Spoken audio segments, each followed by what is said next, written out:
آپ نے فرمایا کہ حل تنصرون و ترزقون الا بضعفائکم، صحیح بخاری کی روایت ہے کہ تمہاری جو مدد کی جاتی ہے اور تمہیں جو رزق دیا جاتا ہے تمہارے کمزور لوگوں کی وجہ سے ہے۔ اب وہ معاشرہ جو ہے نا وہ کمزور لوگوں کو، نادار لوگوں کو اپنے اوپر بوجھ نہیں سمجھتا تھا، وہ کہتا تھا کہ ان کی وجہ سے ہمیں مل رہا ہے تو ہمیں ان کی بھی عزت کرنی ہے، ان کو بھی مقام دینا ہے۔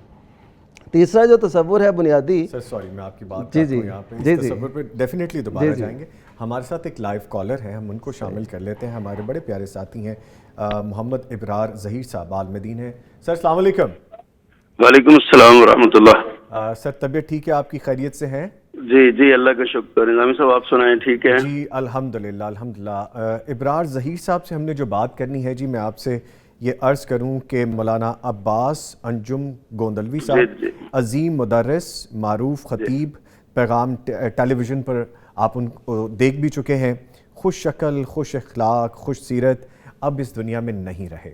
یہ وہ خاموش سپاہی ہیں، یہ وہ دین کی خدمت کرنے والے لوگ ہیں جو سکرین پہ نہیں آتے، جو منظر عام پر نہیں آتے، لیکن اپنا کام کر جاتے ہیں، اپنی جاب کر کے جاتے ہیں بڑی خوش اسلوبی سے، اور اس دنیا میں اپنا حصہ ڈال کے آخرت کے لیے اپنا حصہ ساتھ لے کے جاتے ہیں۔ دل مغموم بھی ہیں، اور ان پہ گفتگو کرنے کے لیے ابرار ظہیر صاحب ہمارے ساتھ لائن پہ موجود ہیں۔ سر کیا کہیں گے؟ کیا کہنا ہے سر، بس ایک ہو گیا علم کا، عمل کا، محبت کا، چاشنی کا، الفت کا، جی ہر طرف ان کا شہرہ ہے، ان کے علم کا، ان کی محبتوں کا۔ آج پوری دنیا میں، پورے پاکستان میں لوگ سوگوار ہیں، ان کے ہزارہ شاگرد رو رہے۔ بالکل جی، آپ کی کیفیت میں سمجھ سکتا ہوں ابرار صاحب، آپ کا خاص تعلق اور محبت رہی ہے ان سے، اور میں جب ان کی پکچر بھی دیکھتا ہوں تو اس پہ باقاعدہ اللہ تعالیٰ کی رحمت نظر آتی ہے شخصیت پہ، تو فرمائیے گا۔ وہ بہت میرے بہت بچپن کے محسن اور مربی ہیں جی، میں اگر آج کسی قابل ہوں تو کوئی شک نہیں ہے اس میں کہ وہ انہی کی محنت کا نتیجہ، اللہ کے فضل کے بعد انہوں نے جو شفقتیں مجھے دی ہیں، جو پیار مجھے دیا ہے، میں ہی نہیں اکیلا، ان کا ہر شاگرد ہی ان کا نام لیتا ہے، ان کا ہر شاگرد ہی ان کی بات کرتا ہے، تو سب ہر ایک کو ایسے لگتا تھا جیسے میرے سے زیادہ کسی سے پیار ہی نہیں کرتے وہ۔ لیکن مجھے ایک خاص اعزاز حاصل ہے، جب ہم جامعہ محمدیہ میں پڑھا کرتے تھے اس وقت حضرت حافظ صاحب مجھے اپنے ساتھ سائیکل پہ بٹھا کے لایا کرتے تھے، اور ہمارا جامعہ محمدیہ سے شہر گجرانوالہ کا کرایہ 50 پیسے ہوتا تھا، ہم اس کو اٹھنی کہتے ہیں، تو مجھے کہتے تھے تیرے یہ پیسے بچانا چاہتا ہوں میں، تو میرے ساتھ سائیکل پہ بیٹھ جائے گا، تو مجھے سائیکل پہ بٹھا کے اپنے ساتھ لاتے اور لے جاتے، اور اس کے بعد پھر حالات ایسے بنے مجھے جامعہ سے چھوڑنا پڑا، تو میں شیخ کے پاس ان کی مسجد میں، مسجد صدیقیہ میں پڑھنے کے لیے چلا جاتا تھا حدیث کی کتاب۔ تو کبھی ایسا بھی ہوتا کہ میں 2-3 مہینے پڑھنے کے بعد پھر 2-3 مہینے چھٹی کر لیتا، پھر 2-3 مہینے پڑھنے چلا جاتا۔ کئی بار ایسا ہوا چھوڑا گیا۔ ایک دن میں نے پوچھا، میں نے کہا استاد جی آپ مجھے جو ہے وہ ڈانٹتے کیوں نہیں ہے کہ آ جاتے ہو چلے جاتے ہو؟ تو استاد جی نے ایک ہی جواب دیا، کہتے ہیں مجھے اللہ سے ڈر لگتا ہے کہ کہیں ایسا نہ ہو کل قیامت کے دن تم میری شکایت کر دو۔ اللہ اکبر۔ جب دنیا سے چلے جاتے ہیں ایسے نیک لوگ تو پھر وہ چیزیں جو پیچھے چھوڑ جاتے ہیں وہ آپ اس کی زندہ مثال ہیں کہ آپ ان کے بارے میں جو سویٹ اور کائنڈ ورڈز استعمال کر رہے ہیں، اللہ تعالیٰ ان کے درجات بلند کرے۔ انہوں نے جو کام کیا ہے وہ کام ایسے لگتا ہے جیسے ایک بہت بڑی ٹیم اور جماعت نے کام کیا ہے۔ 60 سے زیادہ کتابیں ان کی، 60 جو طبع بھی ہو چکی ہیں، 35 سے زیادہ طبع ہو چکی ہیں، چھپ چکی ہیں، اور باقی اس میں شرح صحیح مسلم ہے، شرح بلوغ المرام ہے، حدیث کی شروعات۔ ان کے بیٹے ابھی مجھے بتا رہے تھے کہ 1,80,000 حدیثیں انہوں نے کام کیا ان پہ۔ سبحان اللہ۔ بلکہ مجھے یہ بھی کہنے کی اجازت دیجیے گا، ان کی یہ بھی وصیت تھی کہ ان کے برخوردار ہی ان کا نماز جنازہ ادا کریں۔ جی جی جی، ان کی وصیت ہے ان کی، اور بیٹا تیار ہے بیٹا جنازہ پڑھانے کے لیے۔ جی، ہم ابھی ان کے گھر ہی ہیں، یہاں پہ ان کے پروانے، محبت کرنے والے، بڑی دنیا یہاں پہ اکٹھی ہے، یہیں پہ ہم بیٹھے ہوئے ہیں، بس اپنے استاد کو الوداع کرنے کے لیے آئے ہیں یہاں پہ۔ ٹھیک ہے، میں آپ کا زیادہ وقت نہیں لوں گا ابرار ظہیر صاحب۔ آئی کین انڈرسٹینڈ، ہمیں اندازہ ہے کہ اس وقت جو آپ کی فیلنگ ہے، جب ایسے لوگ اس دنیا سے جاتے ہیں تو پھر یہ چھوڑ کے جاتے ہیں جن الفاظ کا اظہار آپ نے ابھی کیا۔ بہت شکریہ آپ کے وقت کا، بہت شکریہ آپ کے وقت کا۔ نعمان صاحب، اس گفتگو کے دوران آپ کی بھی آنکھیں بھیگیں،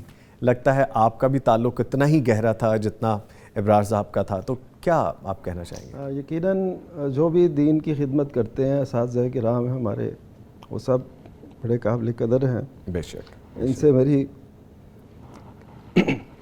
باقاعدہ اس طرح تو نہیں میں نے پڑھا، لیکن ظاہر ہے ان سے سیکھتے رہے، ان کے سنتے رہے. اللہ تعالیٰ ان کو جبار رحمت میں جگہ دے، ان کے درجات بلند کرے. آخرت میں درجات بلند. آمین آمین. سر آپ کی جانب آؤں گا. ہم جیسے گفتگو کر رہے ہیں، ہم اپنے ٹاپک پہ دوبارہ آتے ہیں. ہم سب نے جانا ہے، آج وہ گئے ہیں کل ہم جائیں گے. یہ سارے معاملات زندگی ایسے ہی چلتے، اور اسی طرح سے اللہ تعالیٰ نے ایک سسٹم بنایا جس میں ہم رہیں گے. بہرحال چلتے ہیں اپنے پروگرام کی جانب جی. آل دو کہ مشکل ہو جاتا ہے اسی سچویشن کے بعد تھوڑا گفتگو نارمل طریقے سے کرنا جی کہ موت العالم موت العالم. جی.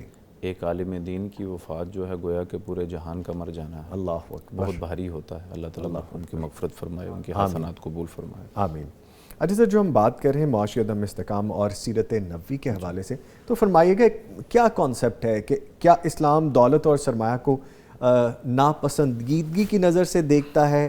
ایسا ہے، اور اگر ہے تو کیوں ہے، یا یہ مس پرسیپشن ہے؟ اور اس کے ساتھ ساتھ جو عہد نبوی کے دولت مند مسلمان تھے ان کے بارے میں بھی بتائیے کہ کیا تھا معاملہ، نبی مکرم صلی اللہ علیہ وسلم کا کیا فرمان تھا اس بارے میں؟ بسم اللہ الرحمن الرحیم. نظامی صاحب دیکھیے کہ یہ ایک بڑی ہی مسکنسیپشن ہے کہ اسلام دولت یا دولت مندی کو پسند نہیں کرتا ہے. یہ بیلنس نہیں کی جاتی بات. وہ رب کے جس نے اپنا تعارف کرواتے ہوئے، اپنی صفات بتاتے ہوئے الرزاق کا تعارف کروایا ہے، جو بہت زیادہ رزق دینے والا ہے، المعطی عطا کرنے والا ہے، المغنی امیر بنانے والا ہے، اور اسی طرح الوہاب نوازنے والا ہے، اسی طرح خیر الرازقین بہترین رزق عطا فرمانے والا ہے. پھر ان سب سے ایک بہت ہی جامع لفظ رب، اس نے قرآن کریم کے آغاز میں اور اختتام میں اپنا تعارف الرب کے نام سے کروایا ہے کہ میں پالنے والا ہوں. صرف رزق ہی نہیں دیتا بلکہ مکمل پالتا بھی ہوں. تو ایسا رب جو ہے وہ ایسی جو اپنی دین ہے، اپنی عطا ہے، کہیں اس کو بدبختی یا کمزوری یا خامی تو نہیں کہتا ہے. اس کے دین میں کہیں اس کو برا نہیں کہا گیا ہے. اور پھر اس میں یہ دیکھیے کہ رسول اللہ صلی اللہ علیہ وسلم نے خود محنت کی، مشقت کی، بکریاں چرائیں. اور نبی علیہ السلام سے بخاری کی روایت ہے کہ فرماتے ہیں تمام انبیاء کرام نے بکریاں چرائی ہیں، اور میں بھی اہل مکہ کی بکریاں چرایا کرتا تھا. اور اسی طرح نبی کریم صلی اللہ علیہ وسلم نے شام کا جو سفر کیا سیدہ خدیجہ رضی اللہ تعالیٰ عنہ کے ساتھ پارٹنرشپ کر کے، تو یہ ایک سفر یعنی عرب سے شام کی طرف جانے کا جو آنے جانے کی مشقت سوچئے کہ محمد صلی اللہ علیہ وسلم فرما رہے ہیں. اور پھر اپنے صحابہ کو بھی اسی طرف ترغیب دلائی ہے کہ آپ محنت کیجئے. تو نبی کریم صلی اللہ علیہ وسلم نے تو ترغیب دی ہے کمانے کے لیے، اور کسی صورت بھی ایسا نہیں ہے کہ اسلام نے مالداری کو یا اسلام نے دولت کو یا اسلام نے امیر ہونے کو برا سمجھا ہو. جہاں تک آپ کے سوال کا دوسرا حصہ ہے کہ جو امیر صحابہ ہیں، جو تاجر صحابہ ہیں، ان کی ایک بڑی لمبی فہرست ہے جی. اور ان میں دیکھیے کہ ایک بڑی عجیب سی بات لگتی ہے کہ سعادت مند ترین طبقہ صحابہ کرام میں ایک وہ ہے جسے عشرہ مبشرہ کہتے ہیں. 10 وہ صحابہ جن کو ان کی زندگی میں رسول اللہ صلی اللہ علیہ وسلم نے جنت کی بشارت دے دی تھی. ان میں سے 5 تاجر تھے. ان 10 میں سے 5 تاجر تھے. حضرت سیدنا ابو بکر صدیق رضی اللہ تعالیٰ عنہ مکے میں جب تھے تو اس وقت تو 6 دکانیں تھیں مکے کے مین بازار میں جی. سیدنا ابو بکر صدیق کی، اور کپڑے کے تاجر تھے. اور اسی طرح حضرت عمر ہیں، حضرت عثمان ہیں، حضرت زبیر بن عوام ہیں، عبد الرحمن ابن عوف ہیں. کتنے کڑے بڑے تاجر تھے. سیدنا عثمان رضی اللہ تعالیٰ عنہ کے بارے میں تو روایت میں ملتا ہے مکمل مدینہ بھر جاتا تھا سیدنا عثمان رضی اللہ تعالیٰ عنہ کے مال تجارت سے، اور پھر تاجر تھے بہت بڑے. تو یہاں سے یہ اخذ کرنا کہ جب اللہ رب العزت کی اپنی ذات اپنے تعارف میں، اپنی صفات کے تعارف میں اس نسبت کو ظاہر کرتی ہیں، ٹھیک ہے، رسول اللہ صلی اللہ علیہ وسلم کی شخصیت سے ہمیں یہ بار بار ملتا ہے، اور پھر صحابہ کرام جلیل القدر صحابہ کرام کی زندگی سے ہمیں یہ عمل ملتا ہے، تو کسی صورت بھی یہ سوچنا بھی میں سمجھتا ہوں بری بات اور اسلام پر ایک تہمت ہے کہ کسی صورت بھی مالداری یا اس کو حاصل کرنا کسب مال کا وہ بری چیز ہے. بلکہ مسئلہ یہ ہے کہ انسان جب بیلنس نہیں کرتا خرابی تب آتی ہے. اچھا، یعنی سوری ٹو کٹ یو، یہ بات وہ آ گئی کہ عمومی طور پر معاشی عدم جو استحکام ہے اس کی ریزن ڈس بیلنس ہونا جس کو اس کی یہ ریزنز ہیں جو آپ بیان کرنے لگے. میں یہ عرض کرنے لگا ہوں کہ جب کوئی ناپسندیدگی کے الفاظ آئے ہیں تجار ہم الفجار کے الفاظ یا اس طرح کے, تو وہ ان لوگوں کے لیے ہیں جو جھوٹی قسمیں کھاتے ہیں, جو حرام کماتے ہیں, جو جھوٹ بول کر کم زیادہ تولتے ناپتے ہیں. تو ان لوگوں کے لیے ایسے الفاظ اور ایسی وعیدیں آئی ہیں, اور ظاہر ہے کہ وہی شخص کم زیادہ تولے گا جو تولنے کا کام کرے گا, تو ان لوگوں کے بارے میں پھر ایسی وعیدیں آئی ہیں. جی. لیکن بات یہ ہے کہ ان وعیدوں کو اٹھا کر اگر یہ سمجھا جائے کہ اسلام میں بنیادی طور پر مال کو ایسے ہی کوئی نحوست کی نعوذ باللہ یا کوئی برائی کی علامت سمجھا گیا ہے, اور بعض لوگ یہ سمجھتے ہیں جی کہ اسلام مسلمان آج پیچھے اس لیے رہ گئے ہیں کیونکہ وہ احادیث منطبق آج کے بعض لوگ جو لبرل مزاج کے حامل ہیں وہ سمجھتے ہیں کہ اسلام نے چونکہ ڈسکریج کیا ہے اس لیے مسلمان ہمیشہ پیچھے رہے ہیں. ایسا بالکل بھی نہیں. جیسے میرے فاضل بھائی نے فرمایا کہ ایک وقت تھا کہ جب یہودی جو ہیں وہ ان سے مسلمان ڈومینیٹ کر گئے, اچھا بھلا آگے گزر گئے, اور ہماری معیشت بہت زیادہ مستحکم تھی. تو میں یہ سمجھتا ہوں آپ کے سوال کے جواب میں کہ اسلام نے کسی صورت بھی اس کو ڈسکریج نہیں کیا ہے, بلکہ خود نبی علیہ السلام نے تحریک دلائی ہے اور برکت کے اسباب بتائے ہیں, اور بہت ساری مزید چیزیں ہیں جو اس میں شامل ہو سکتی ہیں. اور اسے کسی صورت بھی درست نہ سمجھا جائے کہ کو جو مال کمانا ہے حلال ذرائع سے وہ اسلام میں غلط ہے, کسی صورت بھی ایسا نہیں. ٹھیک ہے, میں اگین اسی طرف آؤں گا کہ جو what are the reason behind, کیا وجوہات ہوتی ہیں کہ معاشی عدم استحکام ہوتا ہے؟ کیا بہت زیادہ پیسے کی استعمال اس کا, یا فور نو ریزن آپ بے دریغ استعمال کرتے ہیں, آپ کی اتنی ارننگ نہیں ہے جتنا آپ استعمال کرنا شروع کر دیتے ہیں. دیٹ میک سینس, سمجھ میں آتی ہے یہ بات. تو نبی مکرم صلی اللہ علیہ وسلم کے طرز زندگی سے میں کیا سمجھ سکتا ہے؟ ایک تو میانہ روی کے بارے میں ہمیشہ پڑھتے ہیں کہ ہم توازن سے چلیں, آپ کیا رہنمائی فرمائیں گے؟ دیکھیے کہ سب سے پہلے کہ ایک تاجر یا کوئی بھی انسان, دو چیزیں ہوتی ہیں, ایک تک کمانا سورس آف انکم یا انکم, ایک اس کا خرچ کرنا. جی. ان دونوں کا حلال ہونا ضروری ہے. حلال ہونا, جی, ان دونوں کا حلال ہونا ضروری ہے. یعنی ایک بندہ جو جن ذرائع سے کما رہا ہے, بلکہ ایک حدیث مبارکہ ذہن میں آئی کہ نبی علیہ السلام نے فرمایا قیامت کے دن 5 سوالوں کا جواب دیے بغیر بندے کے قدم نہیں ہل سکیں گے میدان محشر میں. اور ان میں سوال یہ ہے کہ آخری 2 سوال یہ ہیں 5 میں سے کہ کہاں سے کمایا اور کہاں خرچ کیا. جی. اور ہمارے یہاں مسئلہ یہ ہے کہ کمانے کے جو ذرائع ہیں ان میں جھوٹ غالب ہے, دھوکہ دہی ہے, فراڈ ہے, ظلم ہے, جبر ہے, اور حکام بالا جو ہیں وہ اپنی ذمہ داریاں ان کا احساس کرنے بلکہ اس کے نیگیٹو جاتے ہیں. ہاں امیر تر ہوتا ہے اور غریب تر بن رہا ہے. اور پھر خاص طور پر ہمارے ہاں محنت کی بڑی کمی ہے, میں جو محسوس کرتا ہوں ہمارے ہاں, ہمارے اس بر صغیر کے خاص طور پہ ہمارے ان علاقوں میں محنت کی بہت ساری کمی پائی جاتی ہے. ان پروفیشنل ایک ٹریٹمنٹ ہے جو ہم لوگ اپنے کاروباروں کے ساتھ کرتے ہیں. راتوں رات امیر ہونا چاہتے ہیں, کسی لاٹری کے ذریعے ہم امیر ہونا چاہتے ہیں, محنت نہیں کرتے. آپ یہ فرما رہے ہیں. رسول اللہ صلی اللہ علیہ وسلم, ایک صحیح بخاری کی روایت ہے, رسول اللہ صلی اللہ علیہ وسلم نے اپنے صحاب کی جو تربیت کی, یہ نبی علیہ السلام کے شاگرد ہیں, ان کی جمع پونجی ہیں, ان کی محنت ہیں. یعنی یہاں سے اسلام کی سوچ نظر آتی ہے. صحیح بخاری کے الفاظ ہیں کہ کان اصحاب رسول اللہ صلی اللہ علیہ وسلم ومال انفسہم, کہ نبی کے وسلم کے صحابہ اپنے ہاتھوں سے کام کرتے تھے, خود محنت کرتے تھے. ہمارا یعنی بہت سارا طبقہ ایسا ہے جو یہ سمجھتا ہے جو دین سے وابستہ ہو جائے گا اب اس کو کچھ کام نہیں کرنا ہے. وہ تجارت کرتے ہیں, وہ دستکاری کرتے ہیں, وہ زراعت کرتے ہیں. رسول اللہ صلی اللہ علیہ وسلم کے صحابہ کی بات ہو رہی ہے.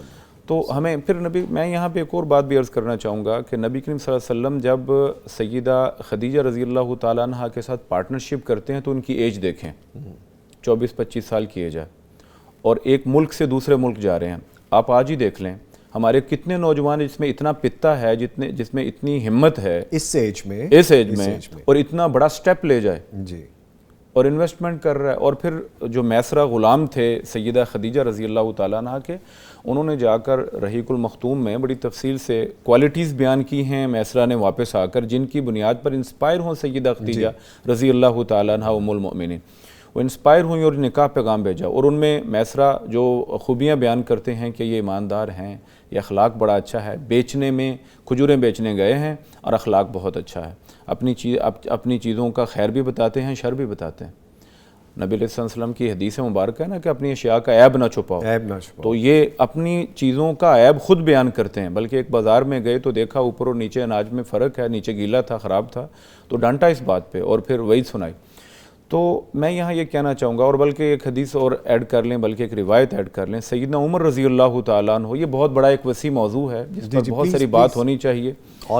سیدنا عمر رضی اللہ تعالیٰ عنہ اپنے دور حکومت میں بازار کا چکر لگاتے. چکر تو تمام خلفاء اور حکام لگاتے تھے, سیدنا رسول اللہ صلی اللہ علیہ وسلم بھی لگایا کرتے تھے.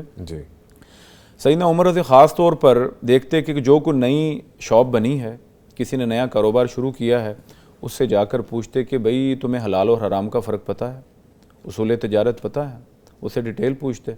اگر تو اس کو واقعتاً پتہ ہوتا کہ کون سے حلال ہیں, کیا حرام ہیں, میں نے کیا کرنا ہے, کیا نہیں کرنا ہے, تو سیدنا عمر اس کی کاروبار کو جاری رہنے دیتے. اور اگر اسے پتہ نہیں ہوتا اس کا شٹر ڈاؤن کرتے. اسے کہتے جاؤ جا کے مسجد نبی میں پہلے سیکھ کے آؤ کہ اللہ تعالیٰ نے کن چیزوں کو حلال اور کن کو حرام کیا ہے, کیا اصول تجارت ہیں, جاؤ پہلے سیکھ کر. اللہ اکبر. سر ہمارے ہاں ہر اناڑی بندہ بیٹھا ہے, اس کی کوئی تربیت کرنے والا نہیں ہے. اور پھر اس دینی پرسپیکٹیو میں یہ سمجھ لیا گیا ہے کہ اسلام جو ہے وہ محض ایک سجدوں تک اور چند روزوں تک اور ایک حج کی عبادت کے ساتھ وابستہ دین ہے. ایسا نہیں ہے. مجھے یہاں پہ کہنے کی اجازت دیجیے گا پلیز. جو تجارت کا ذکر ہو رہا ہے, چونکہ میں بھی وابستہ ہوں تو میں اپنا ایکسپیرینس آپ سے شیئر کروں کہ میں نے دیکھا ہے سر, آپ کو جھوٹ بولنے پہ مجبور کیا جاتا ہے. میں نے بہت سے ایسے کسٹمرز اور بہت سے ایسے بزنس مین دیکھے ہیں جو اس بات کو کنسیو کر گئے ہیں کہ ہم سے جھوٹ بولیں پھر کاروبار چلے گا, ہم سے جھوٹ بولیں پھر ہم آپ سے مال خریدیں گے. ہم کس پستی کی طرف چلے گئے ہیں. میں اس بات سے بڑا محظوظ ہوا اور بڑا خوش ہوا, مجھے بڑی روحانی تسکین ملی کہ آپ نے کہا کہ اپنا مال نبی مکرم صلی اللہ علیہ وسلم نے کہا ہے کہ اس کی برائی بیان کر کے بیچو. تو یہ چیز بڑی اہم ہے. ہم برائیاں چھپاتے ہیں, ہم اس کی اچھائی جو اس میں موجود بھی نہیں ہے مال میں وہ سامنے دکھاتے ہیں. ایک اور بڑی اہم چیز یہاں پر وہ یہ کہ مثال میں موبائل کو بیچ رہا ہے, وہ کہے گا کہ جی دیکھیں آپ کے سامنے ہے, جی میں مطلب اس کی تعریف نہیں کرتا تو اس کی اصل چیز بھی نہیں بتاتا, حالانکہ اس میں کوئی فالٹ ہے, اسے پتہ ہے کہ اس میں فالٹ ہے, یوز کیا ہوا. اب اگر دیکھ لیں جی آپ کے سامنے جو کچھ بھی ہے, یہ جملہ ایک غلط ہے, غیر اسلامی جملہ ہے, ایک دھوکہ ہے, ایک فراڈ کر رہے ہیں آپ اس کا عیب چھپا رہے ہیں. یہ ایک فراڈ ہے کہ آپ کہتے ہیں کہ دیکھ لیں جی آپ دیکھ لیں آپ کے سامنے میں نے کچھ چھپایا نہیں, اس کے بعد میں ذمہ دار نہیں, میں ذمہ دار, یہ بولا جاتا ہے. اور یہ مذہبی طبقے کے بہت سارے لوگ دینی سمجھ کے اس جملے کو بولتے ہیں, حالانکہ اس کے عیب کو واضح کرنا, اگلے کو دھوکے میں, یعنی اگلے مسلمان بھائی کو دھوکے میں رکھنا, یہ بنیادی طور پر علیحدہ حدیث مبارکہ ہے, جرم ہے. اور پھر اپنی چیز کا عیب چھپانا, یہ چھپا رہے نا عیب. یہ دو براہ راست چیزیں ہیں جو اس پہ ایلیگیشنز لگتے ہیں اللہ کی طرف سے. تو بہرحال یہ بھی ایک بات تھی. اور ایک میں جو پوائنٹ اگر رہ نہ جائے تو سر دیکھیں کہ کاروبار ہوتے ہیں اعتماد پہ. ہمارے ہاں جیسا کہ آپ نے کہا کہ وہ قسم کھانے پہ مجبور کر دیتے ہیں یا جھوٹ بولنے پہ مجبور کر دیتے ہیں. دیکھیے کہ ہمارے ہاں بہت سے ایسے برانڈز ہیں جو انٹرنیشنل ہیں اور ہم ان کو بڑے شوق سے خریدتے ہیں. وجہ کیا ہے؟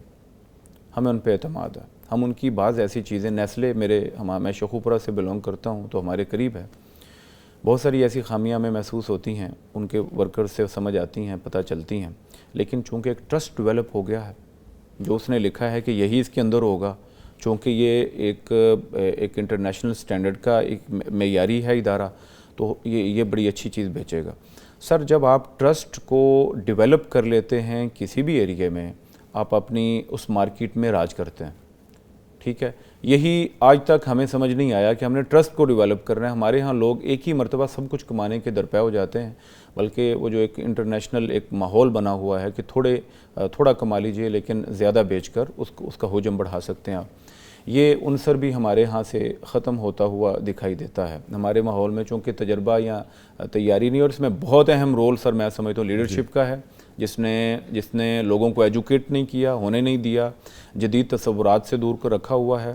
میں سمجھتا ہوں کہ اسلام سے جدید کوئی تصور نہیں ہے مالیات کے اعتبار سے. میں گزشتہ سال موطا امام مالک پڑھانے کا مجھے شرف ملا ہے اسٹوڈنٹس کو ایک مدرسہ میں, تو اس میں تجارت کے جو امور ہیں دیکھے ہیں, دنگ رہ جاتا ہے انسان کہ رسول اللہ صلی اللہ علیہ وسلم اس قدر گہرائی میں جا کر رہنمائیاں فرما چکے ہیں, جو کہ آج کا مسلمان, ہم لوگ اہل پاکستان, اس سے کافی حد تک دور ہے. میں سمجھتا سر یہ ایسا ٹاپک ہے کہ اگر ہم پروگرام کرتے بھی رہیں, پورے سیگمنٹ بھی کر دیں, تو پھر بھی گفتگو کم رہے گی, لیکن چونکہ وقت کے ہم قیدی رہتے ہیں تو یہاں پہ سمیٹتا ہوں میں گفتگو کو.